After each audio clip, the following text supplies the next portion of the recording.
அடுத்ததாக பார்க்கக்கூடிய ராசிக்காரர்கள் கும்பராசிக்காரர்கள். அடிவயிறு தோல் பகுதி மிக மிக கவனமாக பார்த்து கொள்ள வேண்டும். 7.5 சனி இருப்பதனால் முழுங்கக்கூடிய இடங்களில் அதிக கவனமாக பார்த்து கொள்ள வேண்டும். பாதத்திலும் எச்சரிக்கையுடன் இருப்பது கும்பத்துக்கு முக்கியம்.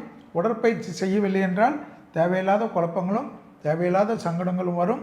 குடும்பத்தில் புது வரவுகள், புது விஷயங்கள், சுபகாரியங்கள், அனுகூலங்கள் எல்லாம் ஏற்படும்.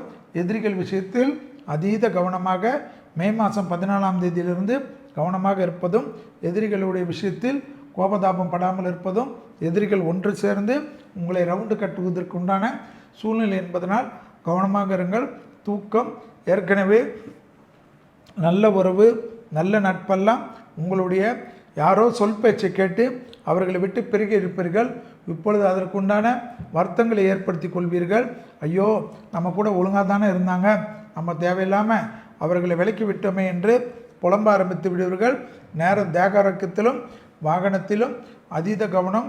அதே சமயம் தொழில் இல்லை, உத்தியோகம் இல்லை, வியாபாரம் இல்லை, படிப்பில்லை என்று சொல்லக்கூடிய கும்பராசிக்காரர்களுக்கு எல்லாமே அமையக்கூடிய அமைப்பு பெரும் சந்தோஷத்தையும் பெரும் அனுகூலத்தையும் ஏற்படுத்தி கொடுக்கும். உத்தியோகத்தில் இருந்த சிக்கல்கள் பரிபூர்ண நிவர்த்தி ஏற்படும். எந்த தொழில் வேணுமானாலும் செய்யக்கூடிய ராசிகளில் கும்பம் வருவது தான் ஆச்சரியமான அமைப்பு. ஆனால் உங்களுக்கு ஏப்ரல் 14ஆம் தேதியிலிருந்து அதனுடைய டைரக்ஷன் நல்ல விதமான பாசிட்டிவ் அப்ரோச், எடுத்த காரியத்தில் ஜெயம் எல்லாம் ஏற்படுவது ஆச்சரியம். நரசிம்மரை பிடித்து கொள்வதும் நரசிம்மர் கவசத்தை பிடித்து கொள்வதும் யோக பலத்தையும் சந்தோஷத்தையும் ஏற்படுத்தும்.